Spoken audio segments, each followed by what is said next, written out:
नमस्कार साथियों, मैं आपको आज ऐसे शख्सियत से परिचय कराना चाहता हूं जो परिचय के मोहताज नहीं हैं। भारतीय जनता पार्टी के वरिष्ठ कार्यकर्ता रहे हैं और इनके अगर कभी कभी लिखते हैं कि मेरे परिवार जनसंघ से लेके खुद 35 साल से भारतीय जनता पार्टी में है और ये टाइगर फोर्स के राष्ट्रीय अध्यक्ष रह चुके हैं। वहीं टाइगर फोर्स जो घोड़ा सहन में ट्रेन रुकवाने के लिए पता नहीं क्या क्या किया था, आज इनका आंदोलन सफल रहा है।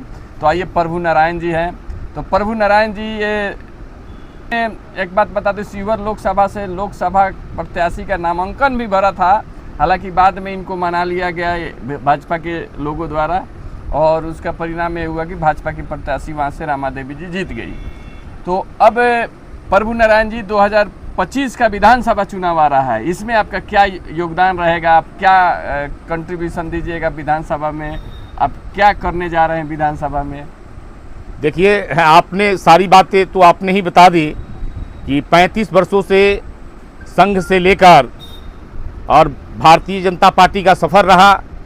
भारतीय जनता पार्टी के लिए पूरे देश में, पूरे प्रदेश में सभी जगह जाकर संगठन का काम किया, लेकिन भारतीय जनता पार्टी आज तक ये नहीं समझ पाई कि यह भी एक मेरा कार्यकर्ता है जिसको विधानसभा, लोकसभा, एमएलसी, राज्यसभा या कहीं हमको जगह इनको देना चाहिए। तो इतने लंबे अंतराल के बाद अब हमने ये तय किया है कि नहीं, आपको दूसरा ठिकाना ढूंढना पड़ेगा, क्योंकि बहुत हो गया प्रतीक्षा, बहुत हो गया मातृभूमि और भारत माता की जय, बहुत हो गया राष्ट्रवाद की, राष्ट्रवादी विचारधारा की बात। अब तय करना है कि अब किन रास्ते पे चलें, किन रास्ते की तरफ पैर बढ़ावें जहां से मंजिल प्राप्त होगा। और मंजिल के लिए जरूरत पड़ेगी तो चुनाव भी लड़ेंगे, ऐलाने जंग भी करेंगे, बिगुल भी फूकेंगे और आगे की रणनीति भी तय करेंगे। आप कहाँ विधानसभा चुनाव लड़ने की भी तैयारी हो रही है? बिल्कुल, अरे हम तो 365 दिन जनता के बीच में रहते हैं, रात दिन जनता की सेवा करते रहते हैं, एक दो जगह नहीं, बिहार के कोने कोने में, देश के प्रत्येक राज्यों में। आपको बता दें, चंपारण का कोई ऐसा विधानसभा क्षेत्र नहीं है। आप ले लीजिए, सिकटा है, बेतिया है, रक्सौल है, ढाका है, मधुबन है, चिरैया है, नरकटिया है, मोतिहारी है, सब जगह से हमारी तैयारी है। कहीं से भी बिगुल फूक सकते हैं। अगर हमारे केंद्रीय नेतृत्व ने, केंद्रीय आला कमान और प्रदेश के नेताओं ने अगर हमें मौका नहीं दिया इस बार, तो कितने प्रत्याशी खड़े होंगे और कितने लोग लड़ेंगे हमारे, इसकी कल्पना नहीं कर सकते हैं। हजारों की संख्या में कार्यकर्ता हमारे साथ हैं। पिछले बार आप लड़े थे, पिछले बार लोकसभा में, उसी तरह फिर मना लेगा लोग? देखिए, इस बार तो हमने कह दिया है कि कठोरतम फैसला करेंगे। कलेजे पे पत्थर रखकर बदलने जा रहे हैं क्या? अरे कुछ भी कर सकते हैं, बता तो रहे हैं। ये निर्णय, कठोरतम निर्णय का मतलब होता है। अभी आपका कुछ चर्चा चल रहा है कि राहुल गांधी की आंधी चल रही है, उसमें आप भी समटाने की कोशिश में? देखिए, वो हम नहीं कह सकते हैं कहाँ जाना है, किस दल में जाना है, कहाँ से चुनाव लड़ना है। ये तो हमारे जहाँ नए ठिकाने जाएंगे, वहाँ के हमारे जो नेतृत्व होंगे वो फैसला करेंगे कि वो कहाँ से लड़ाना चाहते हैं या चुनाव नहीं लड़ाना चाहते हैं। 28 तारीख को आ रहे हैं चंपारण मोतिहारी में राहुल गांधी, क्या वही प्लान कर रहे हैं आप? नहीं, मेरे तरफ से ऐसा कोई प्लान नहीं है, लेकिन विपक्ष के तमाम नेता, हर पार्टी के नेता हमारे संपर्क में हैं, सभी आ रहे हैं। बहुत सारे नेता हमारे घर पर भी आए हैं, कई माननीय, कई लोग, कई दलों के, बातचीत चल रही है। अब देखिए आगे होता है क्या। तो देखिए आगे होता है क्या, यानी मुझे लगता है कि ऐसे सामाजिक कार्यकर्ताओं को पार्टी को देना चाहिए। कथी बना है, आयोग बना है, उसमें भी जगह दे देना चाहिए था। कहीं ना कहीं ऐसे व्यक्ति जो इतना फुल टाइम जिला पार्षद भी रह चुके हैं, और कहा जाता है मिनी विधायक, कहा जाता है विधायक और जिला पार्षद, तो इनकी दावेदारी तो मजबूत है, लेकिन पार्टी ध्यान ही नहीं दे रही है। क्यों नहीं दे रही है? इसलिए नहीं दे रही है क्योंकि हर विधानसभा क्षेत्र में जो बैठे हुए विधायक हैं उनको हटाने का कोई प्रावधान नहीं है।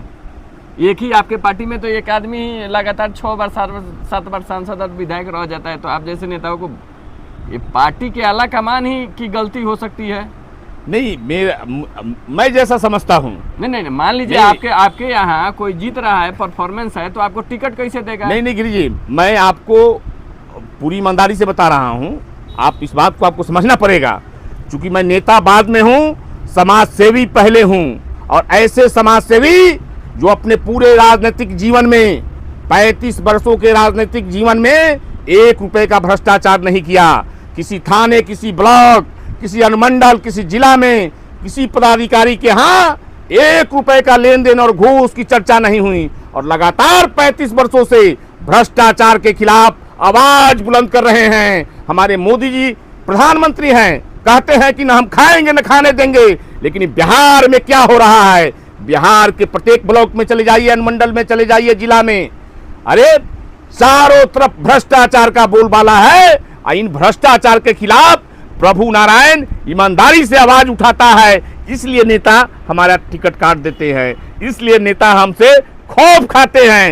एक ईमानदारी की सजा भुगत रहे हैं। एक ईमानदार नेता होने के कारण हम अभी तक उसकी सजा भुगत रहे हैं कि हमें नेता हमसे डरते हैं कि अगर यह आदमी को अगर बैठा दिया जाए तो हमारा जो है रास्ता बंद हो जाएगा। यही न खाने देंगे, न खाना खाएंगे, न खाने देंगे, बिहार में झूठा है। अब तो बिहार सरकार का पोले खोल दिए महाराज एनडीए गठबंधन का। बताइए, हर जगह घूसखोरी है, हर जगह। आपके बात एकदम सही है, लेकिन ऐसे बोलिएगा तो फिर यहाँ तो है कि आप सही बात बोलिएगा तो देखिए, सरकार की तो प्रतिबद्धता है, लेकिन नीतीश कुमार जी की जीरो टॉलरेंस की नीति है। प्रधानमंत्री ने मानेंगे जब आप ही खुद कह रहे हैं नहीं, कि मैं बता रहा हूँ ना, हमारे से फ्री में दाखिल खारिज करा दीजिए। वही बात मैं कह रहा हूँ कि हमारे सरकार के मुखिया, बिहार सरकार के नीतीश कुमार और केंद्र में बैठे हुए नरेंद्र मोदी जी, वो कहते हैं कि न खाएंगे न खाने दूंगा, और नीतीश कुमार जी का जीरो टॉलरेंस की नीति है। तो लेकिन जो नीचे बैठे हुए नेता हैं, नीचे बैठे हुए जो अफसर हैं, वो भ्रष्टाचार कर रहे हैं। आप बिल्कुल सही कर रहे हैं कि बिना पैसे का राजस्व कर्मचारी एक भी काम नहीं कर रहा है, सीआई काम नहीं कर रहा है, सीओ भ्रष्टाचार में लिप्त है। आप देख रहे हैं कि रोज अफसर पकड़े जा रहे हैं। डीएसपी रक्सौल का सस्पेंड हुआ भ्रष्टाचार के आरोप में, कई दरोगा भ्रष्टाचार के आरोप में सस्पेंड हुए, कई सीओ पकड़े गए हैं, कई बीडीओ पकड़े गए हैं, कई एसडीओ, कई बड़े एग्जीक्यूटिव जेई इत्यादि पकड़े गए हैं। रात दिन छापेमारी हो रही है, पकड़े जा रहे हैं। भ्रष्टाचार आखिर कर रहा है तभी पकड़े जा रहे हैं। लेकिन सरकार के मुखिया कहां कहां जाएंगे? सरकार ने पॉलिसी बनाया है कि हम जीरो टॉलरेंस की नीति पे काम करेंगे। सुनिए ना, तो विधायक जी है ना, विधायक जी लोग भी लेता है क्या ब्लॉक अनुमंडल से? अब ये तो भाई सोचने वाली बात है कि मैंने तो न किसी को दिया है न हमने किसी से लिया है, लेकिन जनता जो कह रही है, जनता की जो आवाज है वही आवाज मेरी है, क्योंकि मैं जनता का जनता। एक बात बताइए, जो अपने ब्लॉक से घूसखोरी, जब जिस ब्लॉक में घूस लिया जा रहा है, मान लीजिए अगर वहाँ का विधायक ब्लॉक का घूसखोरी नहीं रोक सकता है, तो क्या जनता को उसको वोट देना चाहिए? बिल्कुल नहीं। सुनिए, जिस पंचायत में, जिस अनुमंडल में अगर घूस लिया जा रहा है, हर छोटे छोटे काम के लिए, जाति आवासीय आय या हर मतलब दाखिल खारिज के लिए या कोई भी काम हो गया, थाना पे घूसखोरी अगर चल रहा है, आपका झूठा में नाम फंसा दिया, उसके बाद कहता है 50,000 रुपया लाओ तब हटाएंगे। किसी पे झूठा एफआईआर हो जा रहा है, पैसे दे के लोग सही एफआईआर को झूठ बनवा दे रहे हैं। अगर ऐसा हो रहा है तो क्या वहाँ के विधायक को वोट मांगने का अधिकार है? नहीं, निश्चित रूप से मेरा अपना मानना है कि मैंने आपको बताया, मतलब अधिकार है कि नहीं, अधिकार नहीं है वोट मांगने का। जो भ्रष्टाचार, और जनता को वोट देने का अधिकार है। जनता को वोट देने का अधिकार है। जनता ऐसे निकम्मे, ऐसे भ्रष्टाचारी लोगों को जनता को नकार देना चाहिए। चुनाव आयोग ने एक ऑप्शन दिया था नोटा का, और नोटा का ऑप्शन है, उस ऑप्शन को जनता को इस्तेमाल करना चाहिए। अगर जनता को लगता है कि अगर 10 प्रत्याशी हैं, 10 भ्रष्टाचारी हैं, तो जनता को नोटा पर बटन दबाकर नोटा को जिता देना चाहिए। सामाजिक बात हुआ। आप बताइए कहां से क्या दावेदारी कर रहे हैं? बताइए। देखिए, हमने कहा ना कि समय का इंतजार कर रहे हैं, समय का प्रतीक्षा कीजिए, और नए घर में जा रहे हैं, जिन घरों में जाने की तैयारी हो रही है, वहां के आला कमान तय करेंगे कि कहां से चुनाव हमें लड़ाएंगे। या कोई अन्य नए दायित्व देंगे या दूसरे काम में लगाएंगे। अरे भाई, जहां हम 34 वर्षों तक काम किए, जिसके लिए मैंने अपनी पूरी संपत्ति, पूरा कारोबार करोड़ों का हमने बर्बाद कर दिया, जिस पार्टी के लिए, जिस संगठन के लिए, जब 34 वर्षों में उसने नहीं देखा, तो जिस नए घर में जा रहे हैं हम उससे आशा नहीं किए हुए हैं, उससे हमारा कोई इस प्रकार का कमिटमेंट नहीं है। अगर उस पार्टी का बड़प्पन होगा, बदला में चले जाएंगे, बदला लेने के लिए। बदले की बात नहीं है, बात है कि 34 वर्षों का समय कोई कम नहीं होता है, तो दूसरे के यहाँ अगर जाएंगे। अच्छा, मुझे लगता है इन्होंने बहुत बड़ा बात की है। हम लोग के उदाहरण स्वरूप है यहाँ पे प्रभु नारायण जी 34 साल से ये राजनीति में लगे हुए हैं, किसी एक पार्टी के लिए। हर जगह इनका काम जोरदार होता है। अभी प्रधानमंत्री जी का रैली हुआ था, उसमें दिन रात एक करके इन्होंने प्रचार किया था। ऐसे कार्यकर्ताओं को आखिर मौका क्यों नहीं मिलता है? तो मुझे लगता है सबसे बड़ा कारण यही है, ऐसे कार्यकर्ताओं को मौका नहीं मिलने के लिए का, कि एक ही आदमी 6-6 बार, 7-7 बार, 10-10 बार सांसद विधायक रहेगा, तो ऐसे लोग ऐसे ही रोड पे रहेंगे। इनको अभी एक बार चेक कर लेना चाहिए था जी। 35 साल में एक बार 2 बार चेक हो गए होते कि भाई 1 बार 2 बार मौका दीजिए। बाकी लोग को तो ऐसे ही, हमारे मोतिहारी में भी आ रहा है, किसी को मौका ही नहीं दे रही है पार्टी। जो चले आ रहे हैं वहीं भैया रहेंगे। तो ऐसे ही होगा, प्रभु नारायण जी बदला लेके रहेंगे। बात देखिए, सही है, वो बिल्कुल समय तय करेगा।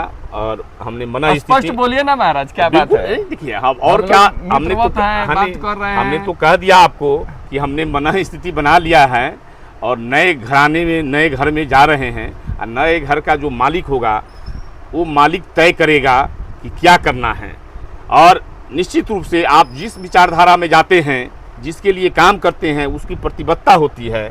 और जो लड़ाइयाँ लड़नी होगी, भाजपा छोड़ने वाले हैं प्रभु नारायण जी, आप मान सकते हैं। हमने तो कह दिया, स्पष्ट कहा है कि 34 वर्षों की अवधि बहुत मतलब लंबी होती है। अभी कुछ दिन तक अभी देखिएगा कि क्या करने वाली है पार्टी। नहीं, देखिए, नहीं, मैंने तो उम्मीद छोड़ दिया है। मैंने अपने फेसबुक पोस्ट में भी डाल दिया कि 34 वर्षों में जब कुछ नहीं हुआ तो अब उम्मीद करना बेकार है।